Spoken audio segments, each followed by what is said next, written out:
Thank you all for joining. Welcome to our session today, the Cyber Validato Webinar series of simulating cyber threats to test security controls effectiveness. My name is Ben Large and I'll be your host today, and I'll introduce you to Ronan. Ronan Lavelle, founder and CEO of Validato. Ronan, can you introduce yourself to the audience, please?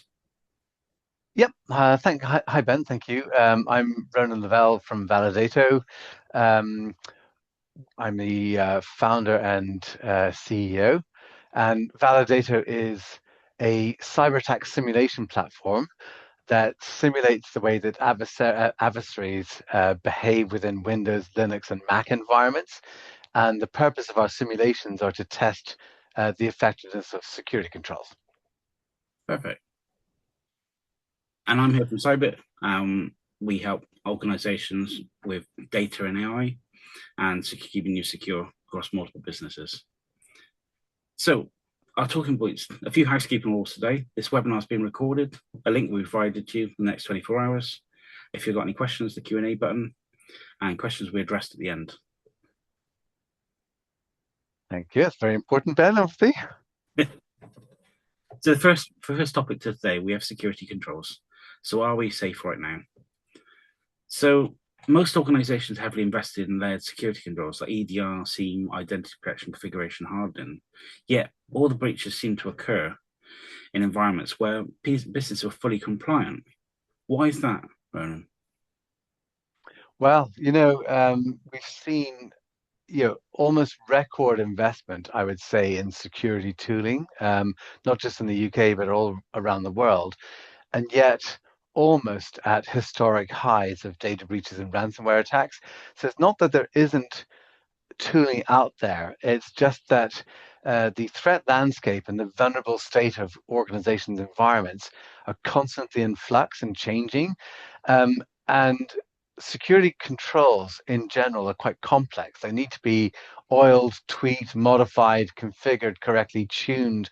And this is one of the key problems that you constantly need to maintain them and update them and tweak them.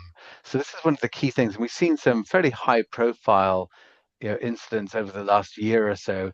And these organizations had really amazing internal security teams, well-funded um, investments in cybersecurity tooling as well as services, and yet they still got breached. And it's really important for CISOs, but also the IT function and reporting to auditors or the board or the executive team to really have a degree of confidence on how effective your tooling is and your defenses are against the threat landscape that you are involved in. And this is a little bit of what we're going to talk about today. Do you want to add anything to that, Ben? Yeah, so you're very right though. Tooling can be purchased, but it all has to be maintained and tested, and the cost of the staff needs to be maintained for the training of the said tool. But these also adding complexity to what is already a complex environment. So it could be quite easy for someone to forget or misstep in a maintained piece of software. So really, there needs to be another way.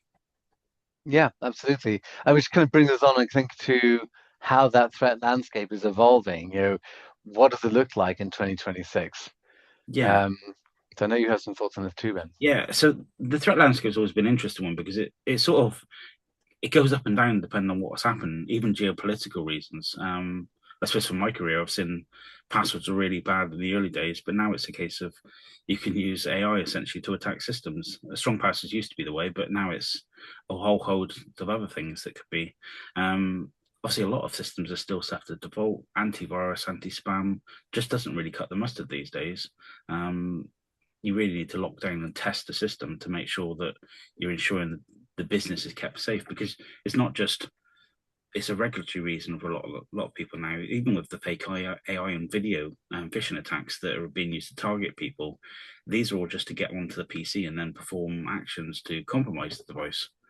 So it's quite an interesting area, really. The threat landscape as it's changing. It's not, I mean, it's an ever moving ball, really, I suppose, in this situation, because what was prior to COVID has changed since then, because now a lot of people are remote work. And I appreciate a lot of people have come back into the office, but the threats are still the same. Indeed. I think also, for those of you who read up on the JLR, Marks and Spencer's, Co-op attacks, the Qantas attack. You know, a threat group called Scattered Spider, which is their icon here, um, got huge fanfare, treated as sophisticated threat actors. They ended up actually arresting a 17-year-old kid in Dundee in his mother's house.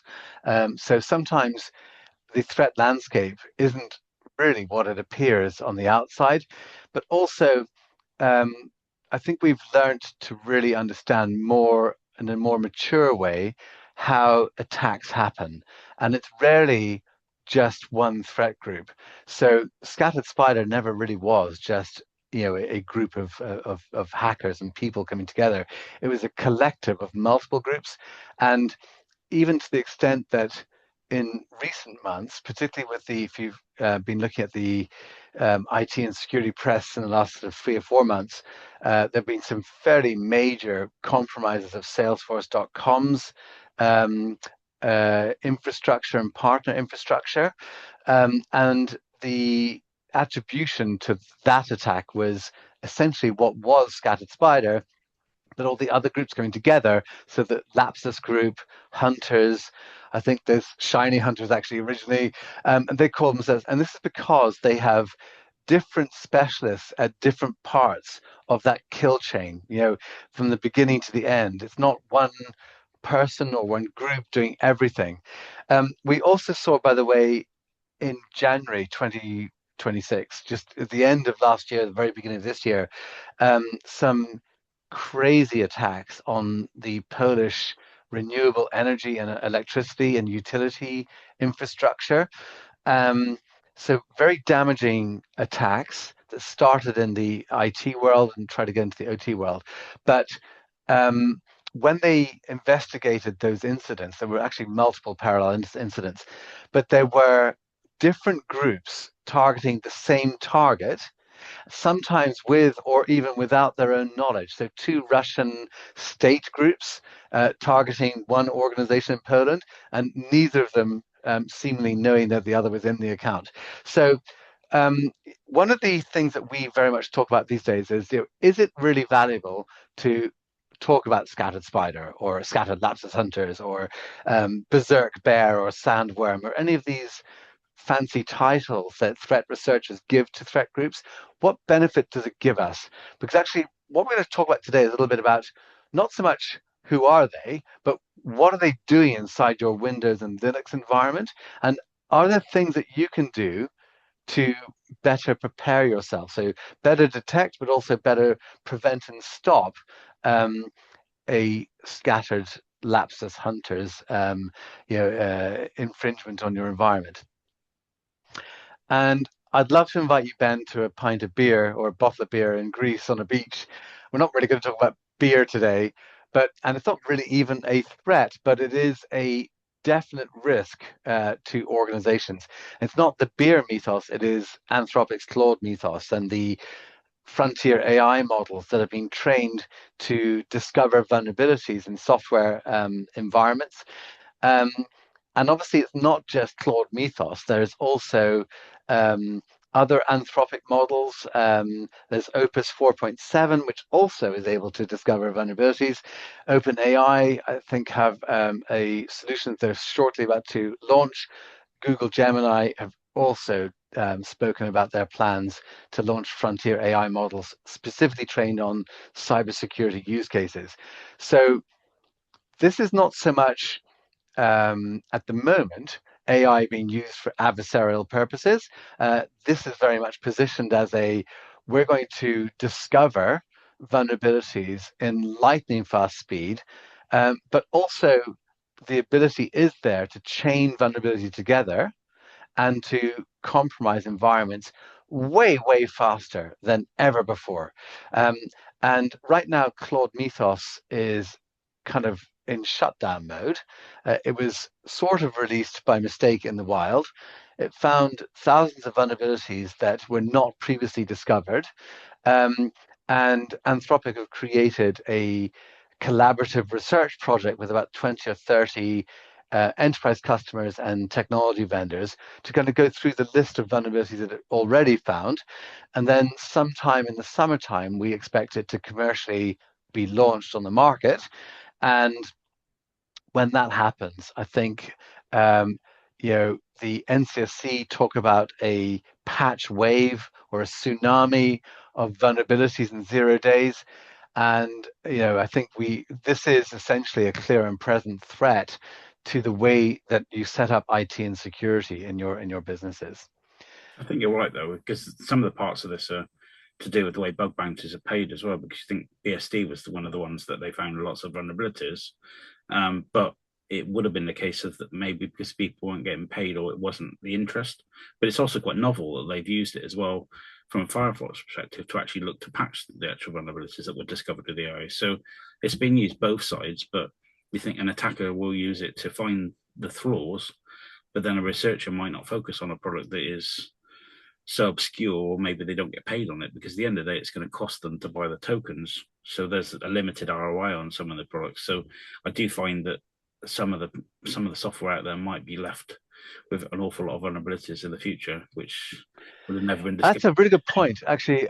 Linus Torvalds, the sort of Yes. godfather of the Linux Foundation, literally wrote a blog post about that topic just this week, pleading with the community to not just use frontier AI model like this to find vulnerabilities, but to actually, as humans, because there is a human input into this Mm, AI automation loop, which is actually to come up with value adding solutions to it. So not just use AI to present problems, here's 1,000 vulnerabilities, but actually to fix the problems or to create a roadmap to fixing them or some kind of thing that would add value rather than have 1,000 people use tools like this coming up with the same response that you have problems in your software code.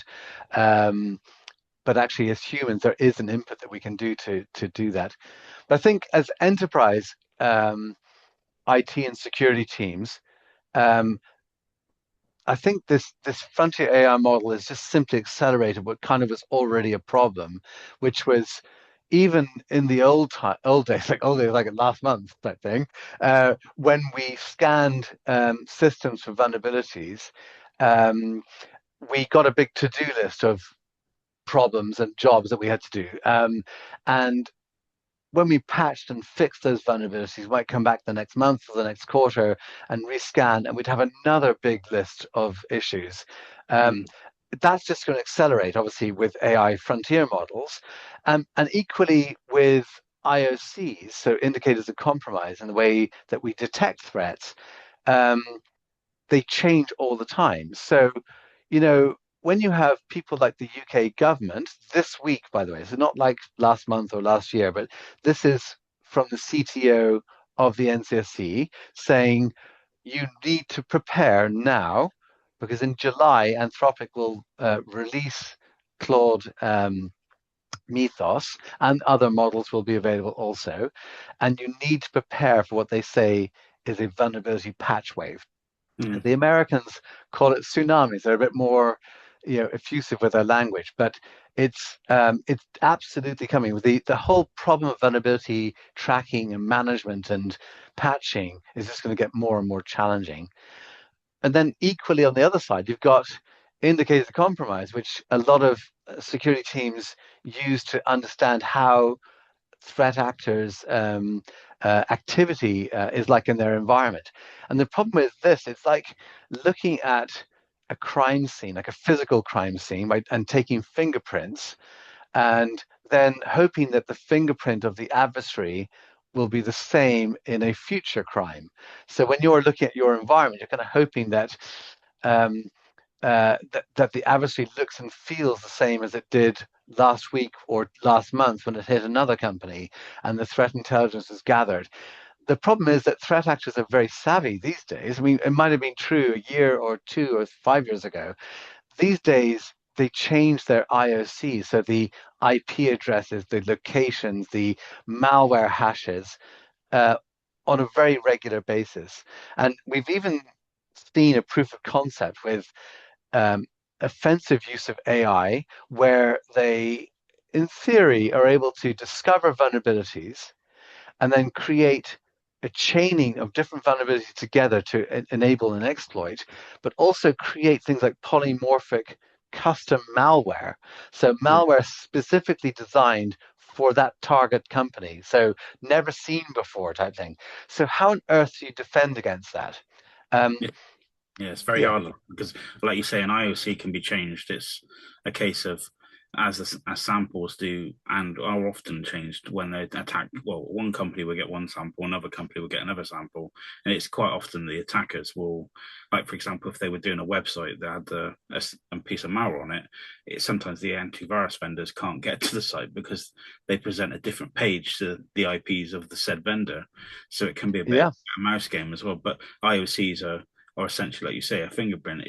But they can be changed quite quickly and easily. And like you say, with the add-in of AI, at the end of the day, you'll basically you could probably target essentially with a piece of polymorphic malware a single sample per user per device across an entire organization, and that just makes it a whole lot more difficult for traditional antivirus, which a lot of people still believe in. Could be defeated by that quite easily. So you need something that's a bit more advanced or controlled, but that's not always the silver bullet for people because that takes time and there's dwell time and people have to respond to it. It's difficult sometimes. The thing is, it's like Indeed, I think there's probably a bit of a mental change that needs to happen in cyber defense to move. So you're darned if you do and you're darned if you don't. You still need to patch. You still need to monitor IOCs because IOCs are essentially like your radar hmm, of the what does your network look like right now. But if you want to look at how do we maybe prevent threats from being successful in our environment, maybe tomorrow or next week or next month, like the proactive future view, it's got to shift towards behaviors, so adversarial behaviors. And I think there's a security researcher in the United States called David Bianco who created this wonderful pyramid of pain, he calls it, where you have all of the IOCs, so things that are really trivial and simple to block or to defend against. So malware, hashes, IP addresses, domain names, etc.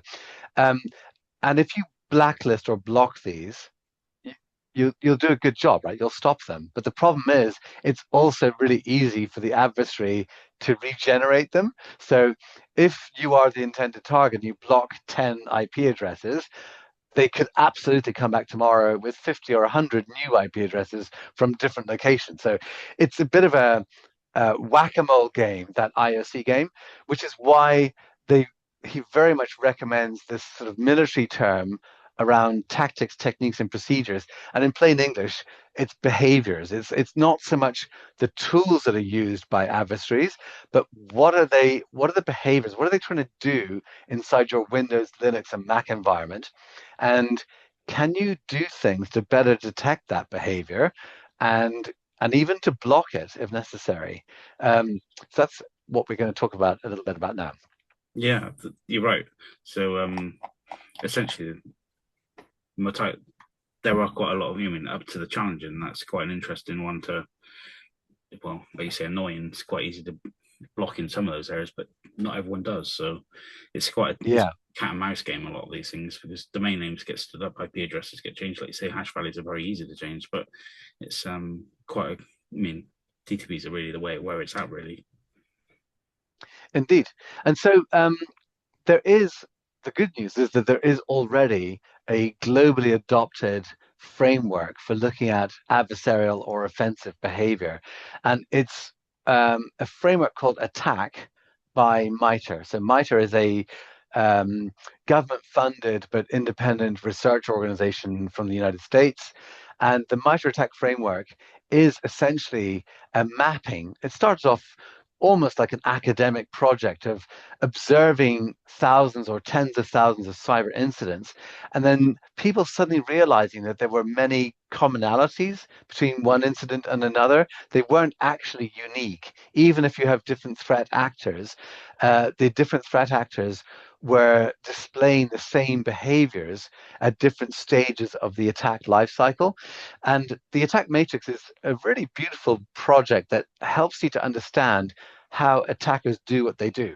Starting from you know, doing reconnaissance and resource development? How do they find things in your externally facing environment, for instance, your web servers, your user credentials, maybe from data breaches when they checked into hotels with a corporate identity, for instance, all the way through to how to gain access to your environment, execute malware, gain privilege, move across the organization, get your data, exfiltrate it, and then the stuff we read about in the media a lot, which is frying motherboards and issuing ransoms because they've encrypted your network and your systems.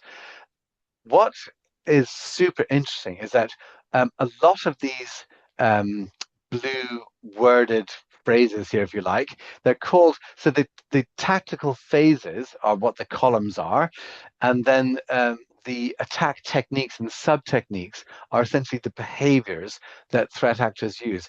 And many of these behaviors are directly correlated to functions within Windows and Linux environments. And what is really interesting is that if you do a bit of research, like my company has done, is that there are a very small number. If you like, this table that we see on the screen is the is everything that you could do to manipulate a Windows or a Linux or a Mac environment. So it's like all the possibilities. However, threat actors are, let's just say, lazy, or they have limited knowledge, or they are economically minded, and they therefore go after the low-hanging fruit. So the functions that are the easiest to hide behind, the easiest to exploit, um, the cheapest to deliver, all this stuff, the fastest to execute. And so we look at things like lapsless shiny hunters, for instance. Different parts of that threat group would be doing maybe different, maybe some of them would be doing the research and reconnaissance, others would be trying to get into the initial access bit. So, doing social engineering with call center agents, for instance, and others would be developing malware uh, to be deployed and executed within the environment, and then other groups or teams doing other parts of that kill chain work.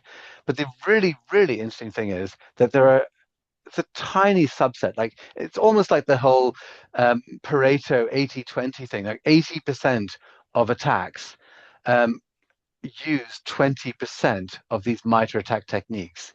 And that means there is an amazing opportunity for those who are listening to this webinar to look in your environment and see what are those 20% of Windows functions that are being targeted, and then to understand, can you improve your detections around them, but also can you maybe restrict or harden them so you reduce the ability for the threat actor, or even deny the ability of the threat actor to be successful. And that's very much what Validato, my tool and platform, is designed to do. Yeah, you're right. That brings us on nicely to things like pen testing, red team, and adversarial simulation. Because for the audience, the MITRE attack framework essentially is how malware is actually constructed and what it does when it's in there.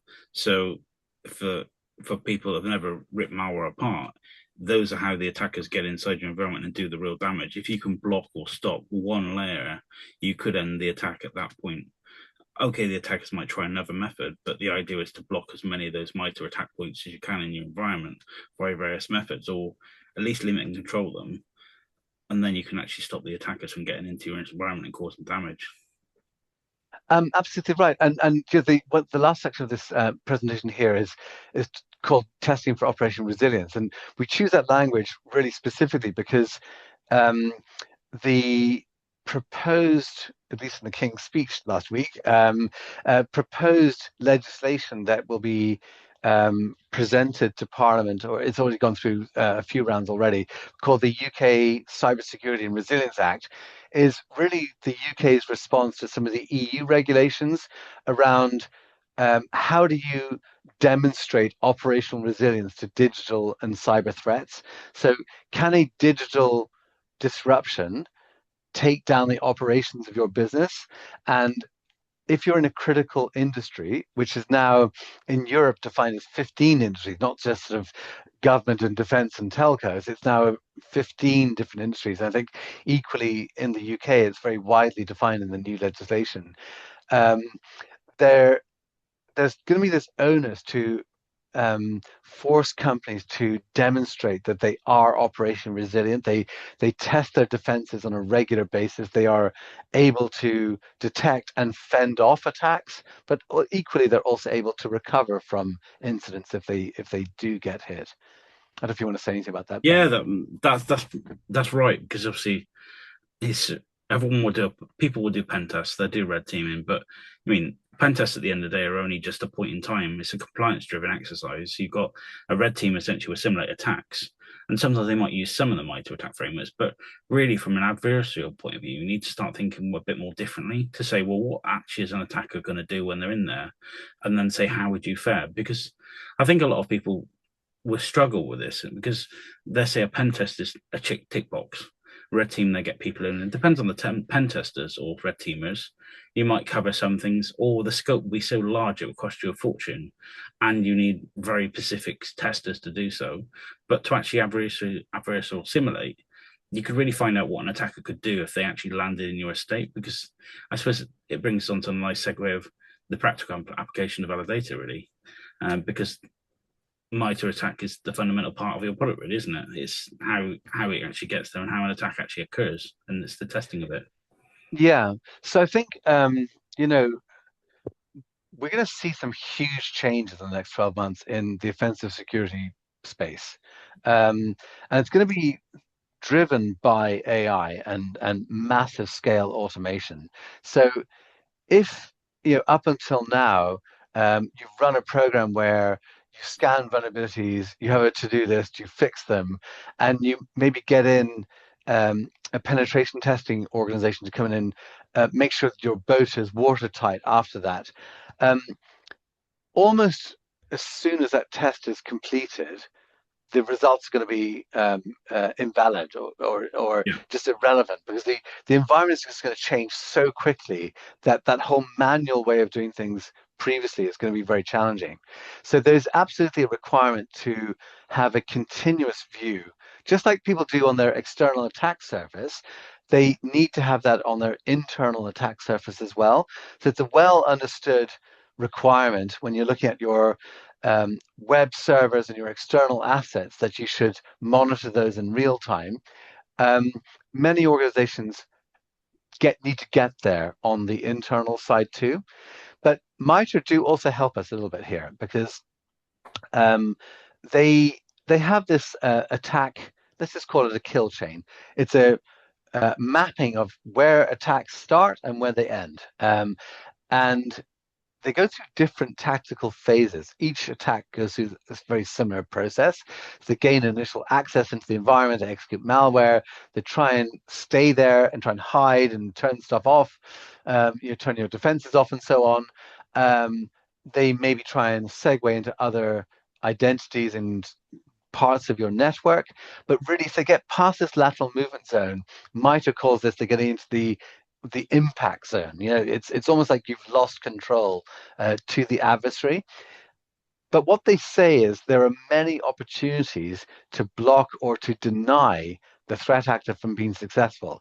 So this isn't keeping up to date with every single tool and every malware hash and every IP address they're using. It's actually understanding what is it inside your environment that they are going after, and can you remove that as a target for them? Can you remove the other target as well? And if you make it really difficult, they'll either just go, do you know what, I'm going to give up, go to somewhere else that's an easier target, um, or it's just going to be really costly for them to continue.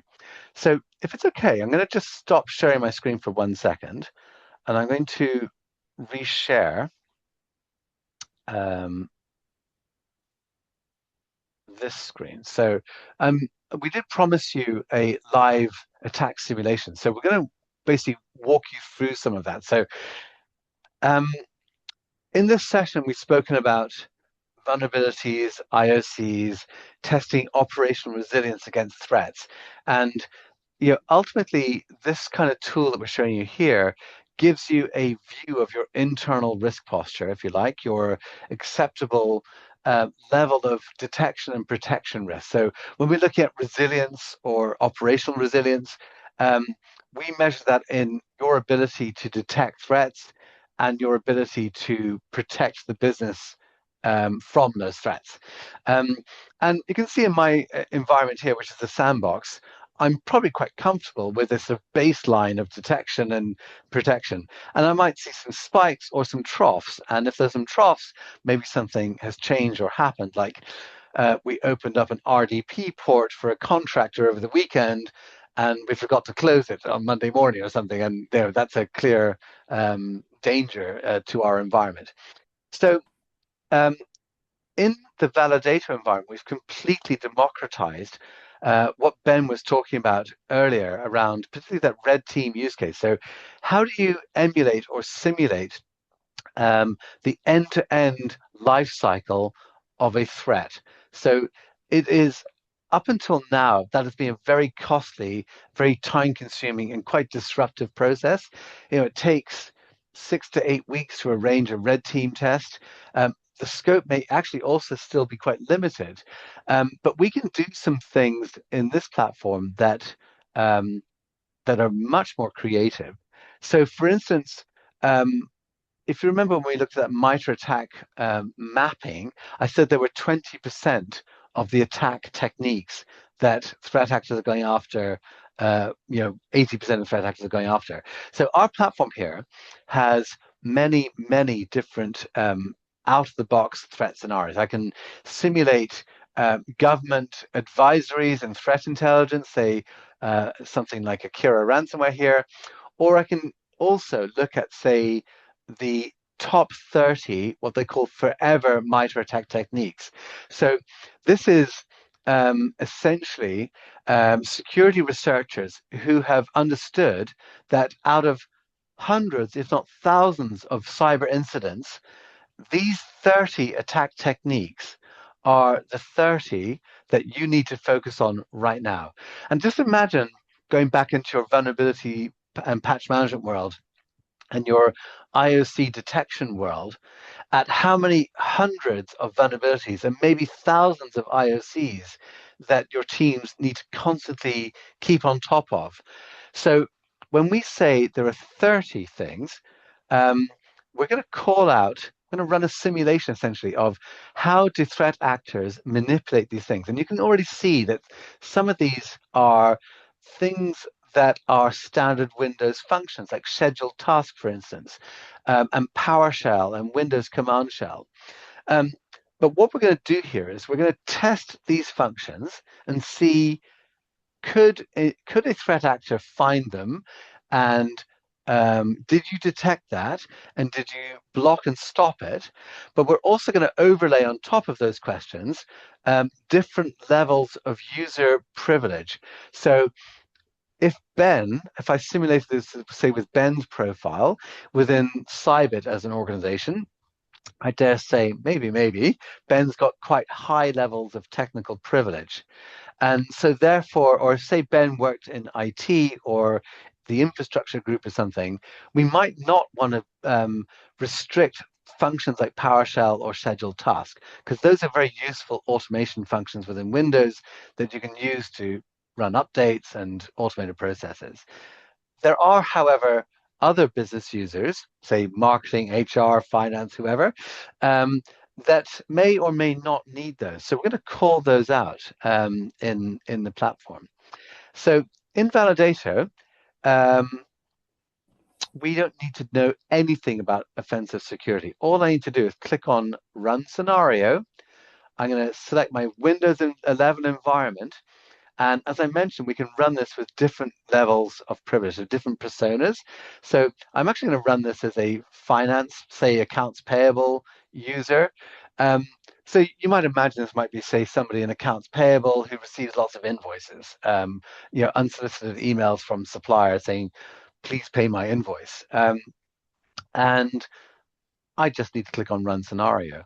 And what that will do is it will go away and it will run a full end-to-end attack simulation, trying to manipulate those attack techniques from the beginning of that MITRE life cycle all the way through to the end.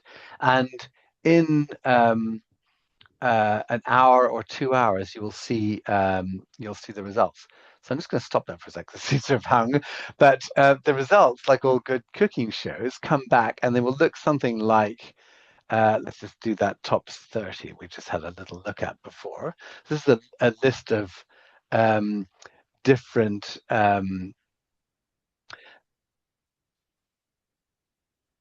Okay, so here's my different threat scenarios that we run and the results. So by the way, P here in this case here stands for protection or protect, and D stands for detection or detect.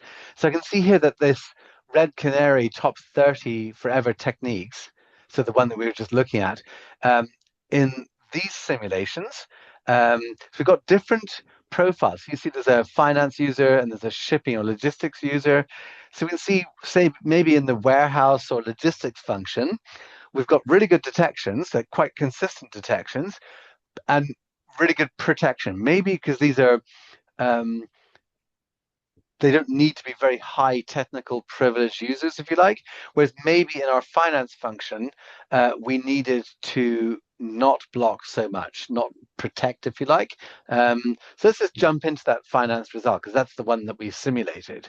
And what we can see here straight up is that our little MITRE attack view now has changed into the sort of traffic light or um, heat map view, if you like. So, and if you know obviously how traffic lights work, green is a good result and red is a bad one, yellow is not that great.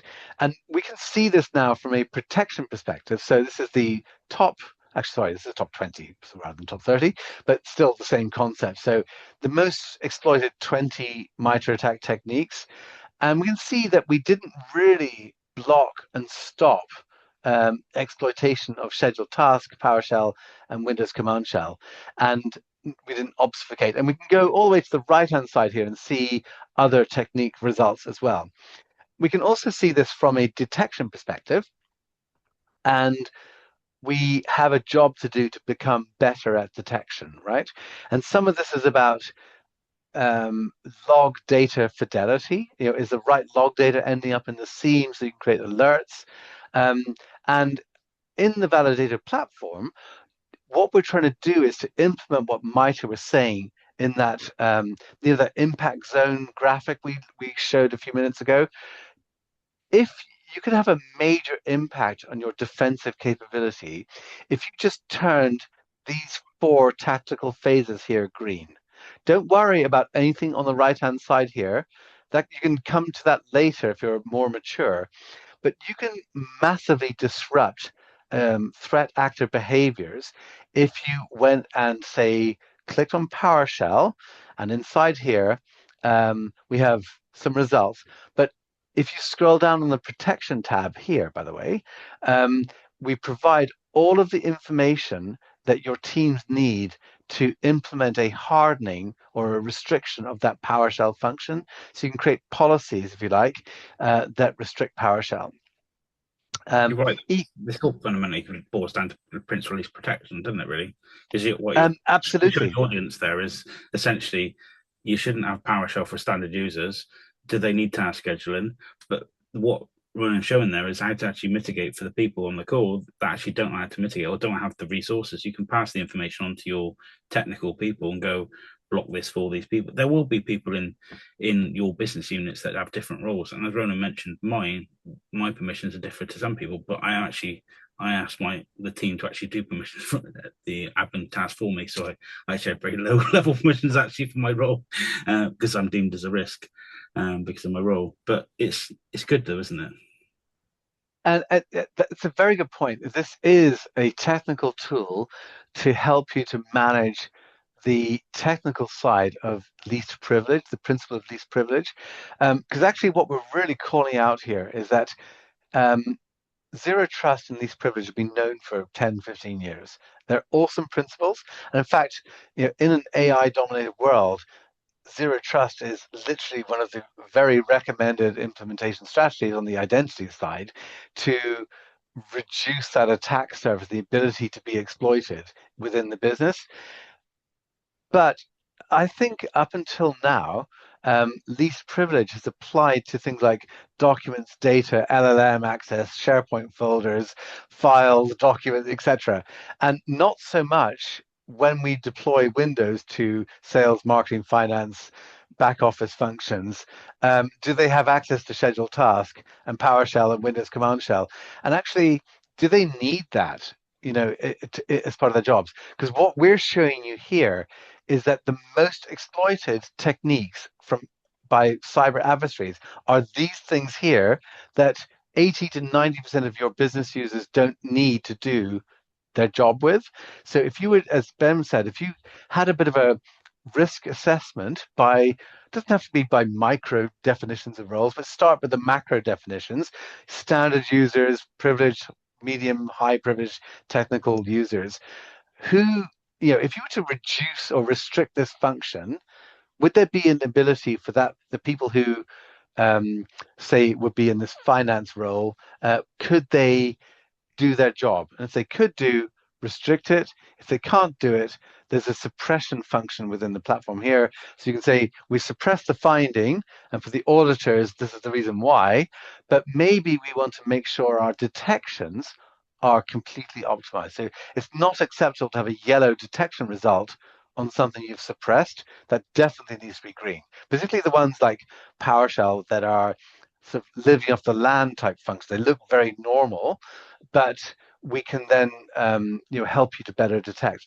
So that's what really this platform's all about. It's about implementing policies to prevent and restrict, harden, if you like, but also to present better opportunities to detect these functions. And just so you know, in the background, we did a load of testing. This is just to test PowerShell, 23 different levels of testing. And I won't go into the details of that today, but each one has a detection and a protection result. And ultimately, what we're trying to get you to do is to look at your priorities. And the priority number one is to start on the left-hand side column that is red, the first one, turn it green by either hardening or suppressing the findings, and then making your way to the right. I definitely would recommend you just stop after the third or fourth column and then just take a bit of a breather, because you're going to be already in an amazing position here. You will be operationally resilient against a vast array of threat actors if you did that. And if you become more sophisticated, you could finish this table here. And if you really wanted to, you could then, look at, say, Akira ransomware from, the US government. And the platform here has this all in here. Here is that threat advisory, and I can run this, immediately in my environment. But I should already be pretty confident that this is going to be successful. I'm going to have a really good detection and a really good protection coverage of that threat scenario. I think you raise a good point there, and another use case I would use this for as well would be instant response, because you think you've just raised the Akira for the audience, the Akira point. If you're responding to an attack that lands in your environment and you suddenly get threat information, so your responders are basically dealing with in containment, and you say, "Oh, Akira's just landed," you can go, "Actually, let's simulate it on my machines and see how we fare in the business," because you might have responders that are dealing with the containment phase, but then you could have a lesser technical member of staff that could just run this on a couple of machines and go, how does my organization fare? And then give them the valuable threat information to go, lock that down now, turn that off, shut that down. 100%. I would go further in that 70% of organizations that get hit by ransomware get hit a second time by the same ransomware threat actors, because they don't block off and they don't resolve all the issues that were there in the first place. So it's really important that you monitor your attack surface, but it's also really important that you constantly test your resilience as well with tools like Validato. But these hardening recommendations that Ben and I have been talking about here are permanent hardening recommendations. If you turn these green, they will remain green. So they're not actually relevant to the threat actor. They're relevant to your Windows and Linux environment. So if PowerShell, Windows Command Shell, and Visual Basic are green, they will remain green until your environment changes or until you add a new user group with a different definition and different levels of privilege. So this is why it's so much more efficient to do cyber defense the MITRE ATT&CK behavior way rather than killing yourself only on the vulnerability and IOC way. So I want to thank you for your time. I'm not sure if there are any questions today, but yeah, this has been a really great whistle-stop tour of cyber defense in the AI era, I think, Ben. Yeah, no, that's been great, Dave. Thank you today, Ronan, for your time. And as Ronan says, any questions, please let us know. Thank you all for your time today. Thank you. Bye-bye.